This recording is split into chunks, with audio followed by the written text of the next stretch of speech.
I'm Mona, and I'm going to read Geeta, the Bhagavad Gita in English.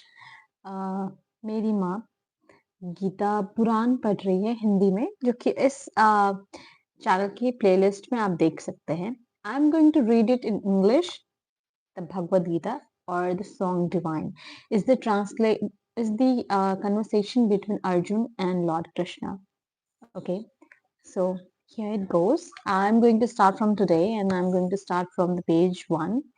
And let's start with, like, there is context and everything. Okay, but first, before we start with the chapter, we need to understand the greatness of Gita. Right, greatness of Gita. What is the principal teaching of Gita? So I'm going to read it all. Let's start with the greatness of the Gita. Truly speaking, none has power to describe in the words the glory of the Gita, for is a book of it is a book containing the highest esoteric doctrines. It is the essence of the Vedas. Its language is so sweet and simple that man can easily understand it after a little practice. But the thoughts are so deep, none can arrive at the end even after the constant study throughout a lifetime. Every day they exhibit new facets of truth, therefore they remain ever fresh and new. When scrutinized with a concentrated mind, okay, now understand, when scrutinized with a concentrated mind, possessed of faith and reverence, every verse of the Gita will clearly appear as full of the deepest mystery. The manner in which the Gita describes the virtues, glory, and the secrets of God is hardly found in any other scriptures. For in other books, the teaching are generally mixed up more or less with worldly subjects. But the Gita, uttered by the Lord, is such an incomparable book that not a word will be found in it which is devoid of some spiritual import. This is why Sri Vedvyas, after describing the Gita in the Mahabharata, said in the end, I will read in Sanskrit and then I'll tell you the translation. Gita Sugita Kartavya Kimne Shastra Vistere Ya Swam Padmanabhya Ya Swam Padmanabhasya Mukpadma Dwini Shrita. The Gita should be carefully studied, that is, after reading the text, its meaning and idea should be gathered and held in the mind. It, emana- it emanated from, give me a moment, the lotus like lips of Bhagwan Vishnu himself, from whose navel sprung the lotus. What is the use of studying the other elaborated scriptures? Moreover, the Lord Himself also describes His glory at the end of the Gita. Why chapter XV 111, verse 78 to 70, 68 to 71.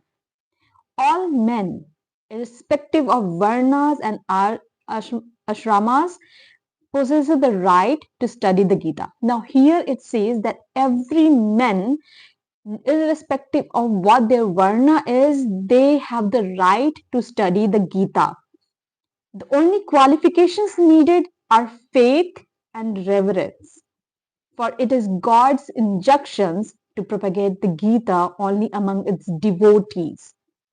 And he further said that women, Vaishya, Sudras, and even men born of sinful wombs can attain the supreme state of salvation if they cultivate devotions to Him, the Lord, and through worship of Him by the performance of their own nature born duties. Okay, now I'm reading this line again. And through worship of Him by the performance of their own nature-born duties, men can attain perfections. Reflections on these verses make it clear that all men have equal right to God realizations. But owing to lack of understanding of the truth behind the subject, many persons who have only heard the name of Gita make this assertion that the book is intended only for the monks and the ascetics, and they refrain from placing the book for study before their children out of fear lest through knowledge of the Gita the latter renounce their hearts and homes and turn ascetics themselves. But they should consider the fact that Arjun, who had due to infatuations prepared himself to turn away from the duty of a Kshatriya and live on alms, being influenced by the most secret and mysterious teaching of the Gita, lived the life of a householder all his life and performed his duties. How can that very Gita produce this diametrically opposite results?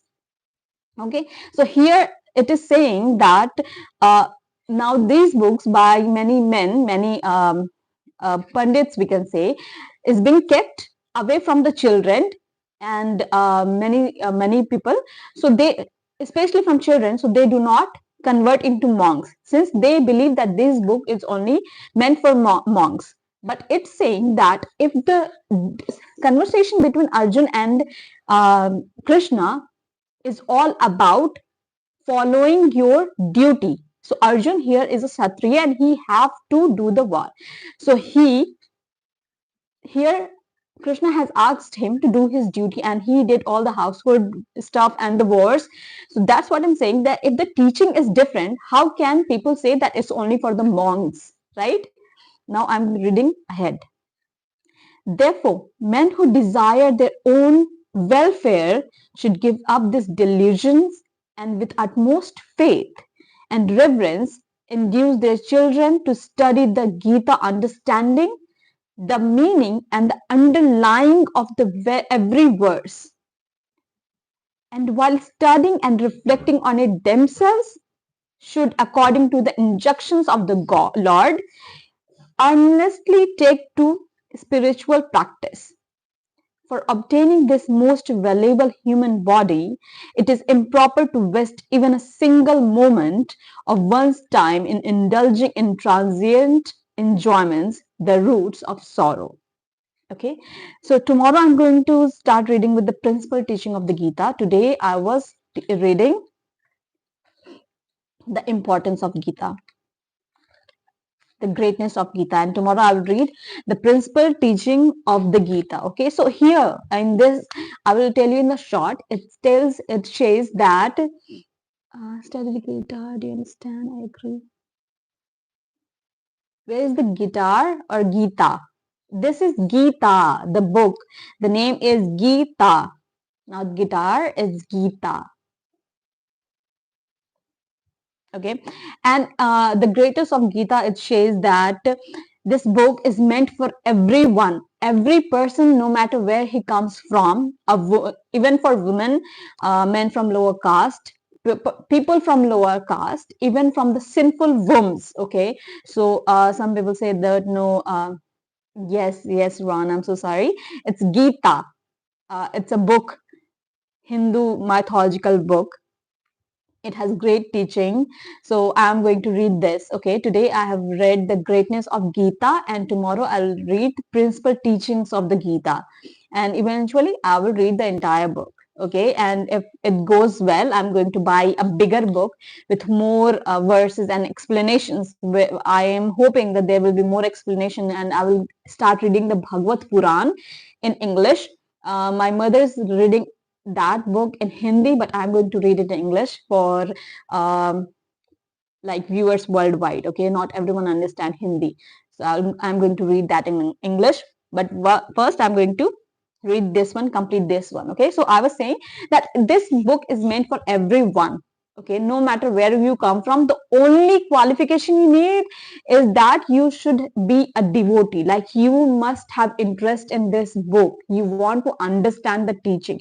That's the only qualification you need. Okay, some people are feared that this can turn uh, children into monks, but this entire teaching is about following your duties. Okay, you don't have to turn into something else, you don't have to accept any other religion or anything.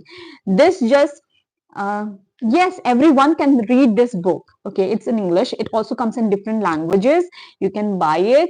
And it just tells you the reality of life, and that you have to perform your duty without saying what's wrong, like what will happen if you're going to get anything, any benefit from that work. You must follow your path and you must do your duties. Okay, so this is the entire conversation between Arjuna and Lord Krishna. So today I told you about the greatness of the Gita, and tomorrow I'm going to read the principal teaching of Gita, and after that we will start with the chapters. Do you have any other questions?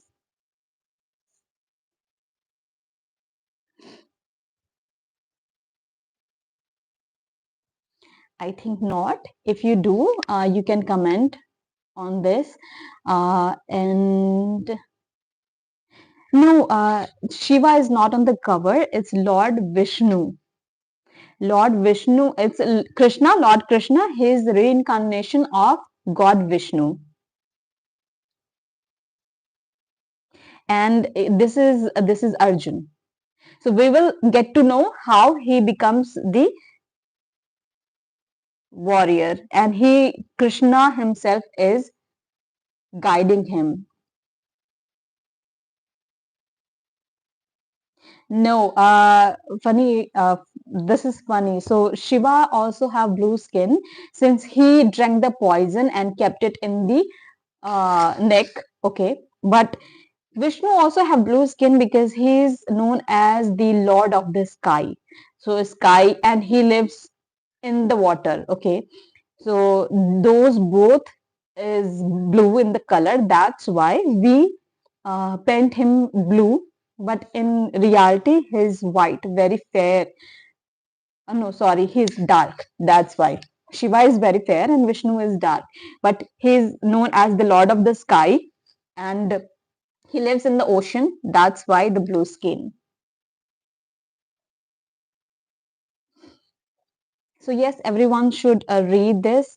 And if you cannot read that, I am reading it for you. You can give it a listen. Okay.